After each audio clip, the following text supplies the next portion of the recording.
আসসালামু আলাইকুম। আপনারা যেখানে বসে আমার কথাগুলো শুনছেন সবাইকে ধন্যবাদ এবং শুভেচ্ছা। অনেক বেশ কয়েকদিন পর আবার যে কোনো একটা বিষয় নিয়ে মানে আলোচনা করার জন্য আমরা আপনাদের সামনে হাজির হলাম। তো সাধারণত বেশ কিছুদিন ধরে পে স্কেল নিয়ে আলোচনা করতেছি। আজকে আবার পে স্কেলে আলোচনা নিয়ে হাজির হলাম। তো পে স্কেলের যে অবস্থা, বর্তমানে যে অবস্থা, আসলে পে স্কেলের মানে আকাশে কালো মেঘ ঘনীভূত হয়ে গেছে, এটুকু বলা যায়। পে স্কেলের আকাশে কালো মেঘ ঘনীভূত হয়ে গেছে। কেন বলছি এই কথা, আমি বিস্তারিত আলোচনাতে আসছি।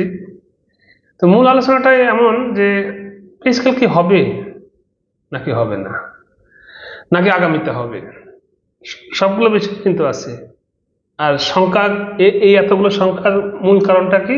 এতগুলো সংখ্যার মূল যে কারণটা সেটা হচ্ছে আইএমএফ এর মানে এই বর্তমান সময়ে আইএমএফ এর উপস্থিতি বা আইএমএফ এর কিছু সংখ্যা।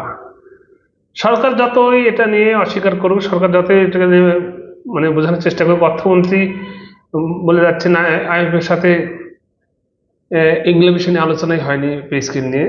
এগুলো রাজনৈতিক বক্তব্য, এগুলো তার আসলে রাজনৈতিক বক্তব্য। মানুষকে বা এই জাতীয় স্কুলে আওতাভুক্ত কর্মকর্তা কর্মচারী যাতে উস্কে না ওঠে, যাতে আশাহত না হয়, শান্ত রাখার, বর্তমান অবস্থাকে শান্ত রাখার একটা কৌশল মাত্র, এছাড়া কিছু না। কেন আমি বলতেছি কথা, কেন আমি এত সংখ্যার কথা বলতেছি, কেন আমি এত কথা বলতেছি, আমি ব্যাখ্যা করব। আইএমএফ এর আইএমএফ এর বা আইএমএফ কে নিয়ে এত উদ্বিগ্ন কি আছে, কেন, সেটা ব্যাখ্যা করব। পে স্কেল নিয়ে আইএমএফ এর কেন এত উপযাচক হয়ে কথা বলা, সেটা বলবো। আইএমএফ কি জিনিস সেটা আমরা সবাই জানি কম বেশি। আইএমএফ নিয়ে ব্যাখ্যা করার নতুন কোনো আইএমএফ পরিস্থিতি দেওয়ার মতো বিষয় আপনাদের কাছে নাই। তারপরে বলি আইএমএফ হচ্ছে বাংলাদেশ যেটাকে বলে আন্তর্জাতিক মুদ্রা তহবিল, আর ইংরেজিতে বলা হয় ইন্টারন্যাশনাল মনিটারি ফান্ড। তো যেটাই হোক, এদের কাজ কি? এদের কাজ গোটা বিশ্বব্যাপী মূল কথা হচ্ছে খবরদারি করা অর্থনৈতিক বিষয়ে, বিশেষ করে যে সমস্ত দেশ তাদের সাথে অর্থনৈতিকভাবে বেশি ইনভলভ, যে সমস্ত দেশ তাদের সাথে অর্থনৈতিক তাদের কাছে অর্থনৈতিকভাবে ঋণের পরিমাণটা বেশি, তাদের উপর খবরদারিটা বেশি। অর্থাৎ মহাজনী একটা বিষয়। আমাদের দেশে একসময় মহাজনী বিষয় ছিল না। মহাজনেরা, মহাজনের কাছ থেকে কেউ ঋণ নিলে মহাজনের কথা মতো চলতে হবে, মহাজনের কথা মতো তার যদি জমি থাকে সেই জমিতে চাষ করতে হবে, মহাজনের কথা মতো ওই টাকা নিয়ে যে কোথায় খরচ করে সেই কাজ করতে হবে। মহাজন ঠিক করে দিবে তার জমিতে যে কাজ করা হবে, কাজ করবে, টাকা নিয়ে যায়, কার কাজে নিবে সেটা মহাজন ঠিক করে দিত। মহাজন বলে দিত এই টাকা দিয়ে তুমি কি কি কিনতে পারবে, কি কি কিনতে পারবে না। ঠিক আইএমএফ এর অবস্থা এমন। আইএমএফ ওই অর্থনৈতিকভাবে যারা তাদের কাছে ধরা বাঁধা, তাদেরকে বিভিন্নভাবে পরামর্শ দেওয়া হয় যে তারা কি কি কাজ করতে পারবে, কি কি কাজ করতে পারবে। এখন প্রশ্ন হচ্ছে তারা কেন এই কথাগুলো বলে বা কেন তারা এত পরামর্শ দেয়। পরামর্শ দেয় এই জন্য, যখন তাদের কাছে ঋণের জন্য যাওয়া হয় তখন তারা এই পরামর্শ ঝাঁপি খুলে বসে। কেন? তারা ওদের কথা হচ্ছে আমাদের কাছে ঋণ নিতে হলে আমাদের কথা মতো চলতে হবে। এর উদ্দেশ্য যে আছে নাই তা না, কারণ হচ্ছে ওদের বিষয় যে আমার কাছে যে তুমি ঋণটা নিবে, তুমি টাকাটা নিবে, টাকাটা যে আমাকে শোধ করবে কিভাবে, সেই রোডম্যাপটা আমাকে জানাতে হবে। তোমার ঋণ শোধ করার সামর্থ্য আছে কিনা সেটা আমাকে বোঝাতে হবে, কোথা থেকে শোধ করবে সেটা বোঝাতে হবে। এই জন্য তারা বিভিন্ন সংস্কারমূলক কার্যক্রমের রূপরেখা দিয়ে দেয় যে এই সংস্কার করলে তোমরা ঋণ পাবে। তখন ওরা বোঝে এই দেশের এই লেখা সংস্কার করলে ওই খাতগুলো থেকে টাকা আসবে, তখন আমার টাকাটা দিতে পারবে। এটা এটা বাস্তবেই আপনার কাছ থেকে টাকা চায়, ধার চায়, তার যদি টাকা ধার দেওয়ার সামর্থ্য না থাকে আপনি তাকে টাকা ধার দেবেন না। ঠিক আইএমএফ অবস্থা এরকম। আমি যদি দেখে যে আমি তাকে ঋণ দেবো, সেই ঋণটা আমার শুধু আসলে ফেরত আসার সামর্থ্য আছে বা কোথা থেকে কোন ভাবে আদায় করে নিতে পারবো, সেই খাতগুলো তার মতো করে পরামর্শ দেয় এবং তার মতো করে গড়ে তোলার চেষ্টা করে। এখন আইএমএফ পে স্কেলের বাগড়া দিচ্ছে কেন? পে স্কেলের বাগড়া দিচ্ছে এই জন্যে যে সামনে আইএমএফের কাছে বড় অঙ্কের একটা ঋণ চাইছে বাংলাদেশ। এই ঋণের কিস্তি ছাড় করতে হলে আইএমএফ এখন ওই যে বললাম যে টাকা দেবো, ঠিক আছে, কিন্তু আমার টাকা হলে কিভাবে পরিশোধ করবে সেই প্ল্যান দাও আমাকে। কোনো খাতে, যে খাত থেকে টাকা আসার মতো উপস্থিতি আছে, সম্ভাবনা আছে, সেই খাতগুলো সংস্কার করো, সেই খাতগুলো থেকে টাকা বেশি বেশি করে আহরণ করো, যাতে আমার টাকাগুলো দিতে পারো। তুমি আমার টাকা নিয়ে এসে যাকটা খরচ করবে, সেটা আমি মেনে নেব না। আমার টাকা নিতে হলে আমার কথা মতোই কাজ করতে হবে। এই হচ্ছে IMF এর উদ্দেশ্য। এখন প্রশ্ন হচ্ছে, তাহলে অনেকে কোনো বলতে পারে আমি বছর ঋণ নিব না, ঋণ এখন নিব না, কিন্তু ইতিমধ্যে IMF কাছে বাংলাদেশের বেশ কিছু ঋণের ঋণ বকেয়া আছে, সেই ঋণগুলোর কিস্তি আছে। শুধু IMF এর কাছে না, IMF ছাড়া ওয়ার্ল্ড ব্যাংকের কাছে ঋণ আছে, এশিয়ান উন্নয়ন ব্যাংকের কাছে ঋণ আছে, এবং ইসলামী উন্নয়ন ব্যাংকের কাছে ঋণ আছে। এগুলো সবই IMF এর দ্বারাই পরোক্ষভাবে পরিচালিত হয়, এবং এদের কাছে ঋণের পরিমাণ আরো বেশি। IMF ছাড়া ওয়ার্ল্ড ব্যাংকের কাছে বাংলাদেশ ঋণের পরিমাণ 20.73 বিলিয়ন ডলার, যা বাংলাদেশি টাকা প্রায় 2,52,000 কোটি টাকা। এশিয়ান উন্নয়ন ব্যাংকের কাছে ঋণের পরিমাণ আরো বেশি, এশিয়ান উন্নয়ন ব্যাংকের কাছে বাংলাদেশের ঋণের পরিমাণ 1.34 বিলিয়ন, বা বাংলাদেশি টাকা যেটা বলে 1,34,000 কোটি টাকা, বাংলাদেশি ডলারে যেটা কনভার্ট করলে 11.02 বিলিয়ন মার্কিন ডলার। এবং ISDB যেটা, অর্থাৎ ইসলামী উন্নয়ন ব্যাংকের কাছে ঋণের পরিমাণ সবচেয়ে বেশি, 30 বিলিয়নের উপরে। 30 বিলিয়নের উপরে। IMF এর কাছে বাংলাদেশের ঋণ খুব একটা বেশি না, 4 million dollar, 4 billion dollar, Bangladeshi টাকা প্রায় 50,000 কোটি টাকার মতো। তো এখন সবগুলো একসাথে যদি যোগ করা যায়, এতে প্রায় 65 থেকে 70 বিলিয়ন ডলার এর উপরে ঋণ, যা বাংলাদেশি টাকা প্রায় 8 লক্ষ কোটি টাকার উপরে। কথাটা মনে রাখেন, 8 লক্ষ কোটি টাকার উপরে ঋণ বাংলাদেশের। এই IMF পরিচালিত বিভিন্ন সংস্থার কাছে, অর্থাৎ IMF পরিচালিত ওয়ার্ল্ড ব্যাংক, পরোক্ষভাবে IMF পরিচালিত এশিয়ান ডেভেলপমেন্ট ব্যাংক, IMF পরোক্ষভাবে পরিচালিত ইসলামী ডেভেলপমেন্ট ব্যাংকের নিকট এই ঋণগুলো পরিচালিত, মানে আমরা আছি প্রায় 8,00,000 কোটি টাকার উপরে ঋণ।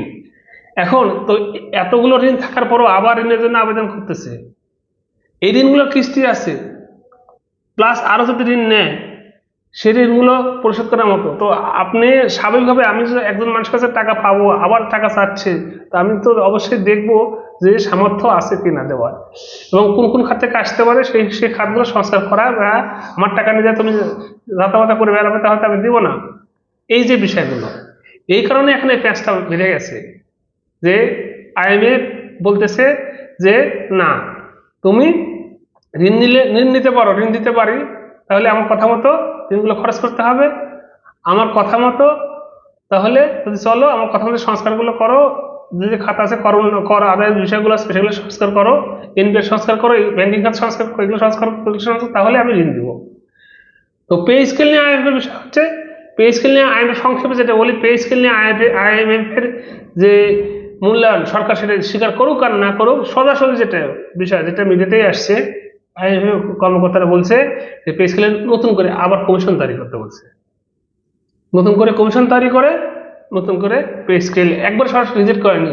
এখন বুঝেন, এখন যদি আবার নতুন করে কমিশন তৈরি করে, সেই কমিশন রিপোর্ট আসবে, ওইটা আবার বাস্তবায়নের কমিটি হবে, এগুলো করতে আরো 1 বছর অধিক সময় লেগে যাবে। তাহলে কি অবস্থা হবে?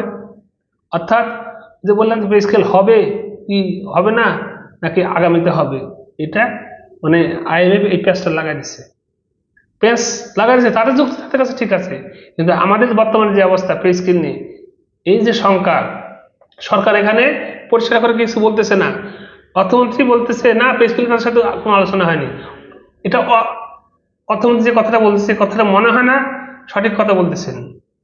অর্থমন্ত্রীর সাথে অবশ্যই আলোচনা হয়েছে, এবং তারা যেটা বললাম, তারা পে স্কেলে নতুন করে আবার নতুন করে কমিশন গঠন করে এটা নিয়ে মূল্যায়নের কথা বলছে।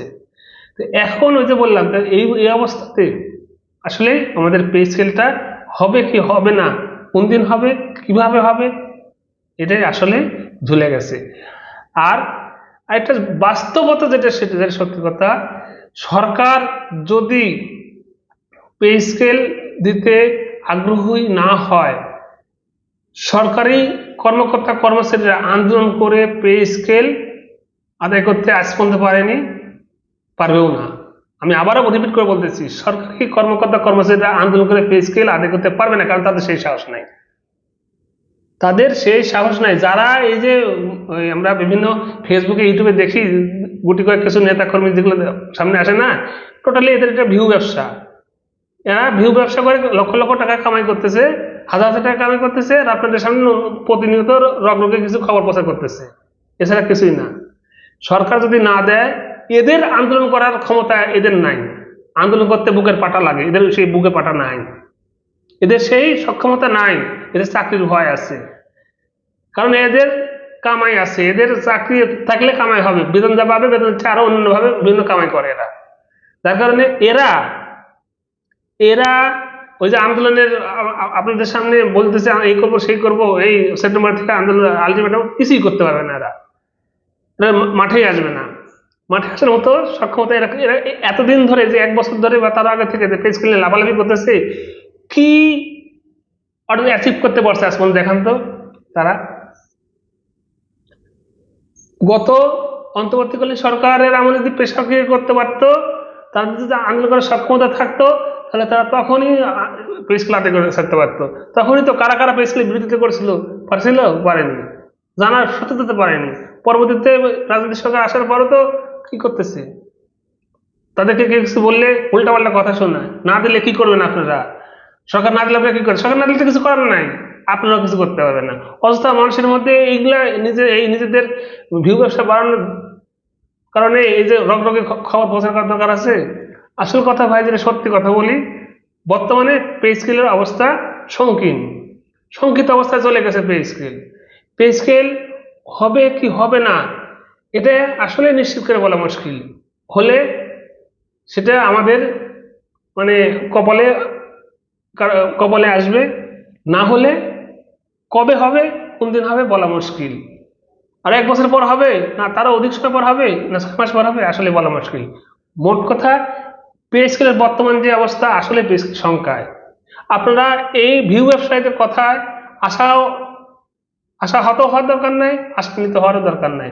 এদের কথা টোটালি অ্যাবসুলেটলি ভোগাস। এরা এদের কথা বিশ্বাস না করে, আমি যেটা বললাম ভাই, আমাকে বলবেন আপনাদের, আমি ভিউ ব্যবসার জন্য করতেছি না, আমি কি রেগুলার এই মানে রং সং এখানে রিলস করি, শর্টস করি, দেখেন করি না, কিন্তু আমি মাঝে মধ্যে যে খবরটা জানি সেই খবরটা নিয়ে আপনাদের সামনে হাজির হওয়ার চেষ্টা করি।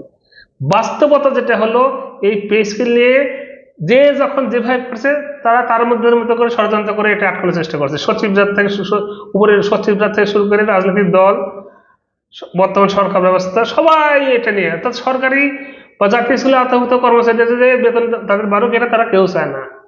মূল বিষয় ফ্যাক্টর হচ্ছে এটা, কারণ সরকারি কর্মকর্তা কর্মচারী প্লাস জাতীয় স্কুলে অন্তর্ভুক্ত যারা আরো অন্যান্য যে পেশাজীবী আছে, তাদের উপর এদেশের সকল পেশাজীবী, অন্যান্য পেশাজীবীরা কেন জানি মানে বিশ্বাস তো না এদের উপর, যে এদের ধারণা এরা এমনি এমনি বেতনগুলো নেয়। কিন্তু মূল বিষয় হচ্ছে যে এদের তো হয়তো গুটি কয়েক কিছু মানে হয়তো কলুষিত লোক আছে, আর নাই তা না, কিন্তু সবাই তো না। হয়তো অনেকে হয়তো বিভিন্নভাবে ইনকাম করে, কিন্তু সবাই তো করে না। অনেকের শুধু এই বেতনের উপর নির্ভর করে সংসার চলে। এখন বর্তমান ব্যবস্থাপনা, বর্তমান অবস্থায়, বর্তমান বাজার অবস্থায়, বর্তমান মূল্যস্ফীতি যেমন একটা পড়ছে, এই পে স্কেল যদি না হয়, আসলে জাতীয় স্কুলে আওতাভুক্ত কর্মকর্তা কর্মচারীরা ব্যাপক বিপদে পড়ে যাবে।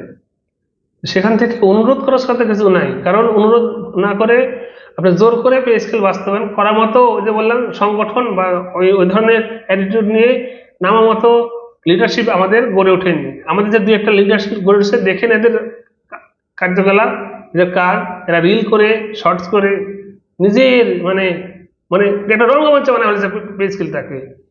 এটা একটা পে স্কেলটাকে তারা একটা প্ল্যাটফর্ম, মানে পে স্কেলটা দিয়ে তারা তাদের রুটি রুজি ঠিক আদায় করে নিচ্ছে, আর আমরা তাদের কথা মতো হয়ে হয়ে হয়ে করে বেড়াচ্ছি। এখান থেকে বের হয়ে এসে এখন স্বয়ং মানে সৃষ্টিকর্তার কাছে প্রার্থনা করা ছাড়া বর্তমান যে পে স্কেল অবস্থা, আসলে কবে হবে, কোন দিন হবে, কোন সময় হবে বলা মুশকিল। আসলে পে স্কেলের সংখ্যায় এখন দেখা যাক কি হয়। এই হচ্ছে পে স্কেলের খবর।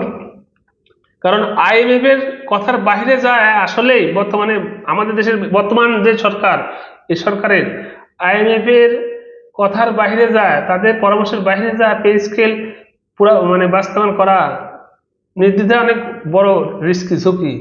কারণ তাদের ফান্ড ছাড়া দেশের উন্নয়ন কর্মকাণ্ড ব্যাহত হবে। উন্নয়ন না হলে কি হবে বুঝতেই পারতেছেন, উন্নয়নটা আগে দরকার। উন্নয়ন না হলে তো হবে না, ধার করে অনেক ঘি খাওয়া লাগবে, অতএব ওই ঋণ লাগবে। আমরা এমন একটা জাতিতে পরিণত হয়েছে যে আমাদের ধার করে এনে ঘি খাওয়া লাগবে। যে দেশের এই কয়েকটা আইএমএফ এর আন্ডারে যে উন্নয়ন যে এগুলো আছে, তাদের কাছে প্রায় 8,00,000 কোটি টাকার ঊর্ধ্বে ঋণ। এছাড়া তো আরো অন্যান্য আছে, আরো জায়গা আছে, আরো অন্যান্য সংস্থা তো আছে, অন্যান্য দেশ টু দেশ কিছু ঋণ আছে, সেটা তো আছে, সেগুলোর কথা তো নাই বললাম। আর দাতা সংস্থার কাছে ঋণ আছে, বিভিন্ন দাতা সংস্থার কাছে থেকে টাকা পায়, সেগুলো তো আছে।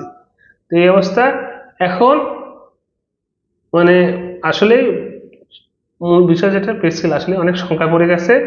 দেখা যাক কি হয়। অযথা এই আন্দোলন আজ হবে কাল হবে, ও সবসময় পে স্কেলের মিডিয়াতে আসতেছে, মিডিয়া কল্যাণে বিভিন্ন নেতাকর্মীরা পে স্কেলের বাস্তবায়ন, বিভিন্ন নেতাকর্মীরা সংগ্রাম পরিষদ তৈরি হয়েছে, পে স্কেল বাস্তবায়ন কমিটি তৈরি হয়েছে। আসলে ভাই এদের দিয়ে কারো দিয়ে কিছু হবে না, সরকার দিলে পাবেন, না দিলে পাবেন না। তবে এখন আসনের সংখ্যায় দেখা যাক কি হয়। তো আজকের আলোচনা এখানে শেষ করতেছি, আর আলোচনা বাড়াবো না। Thanks for watching, until then, আল্লাহ হাফেজ।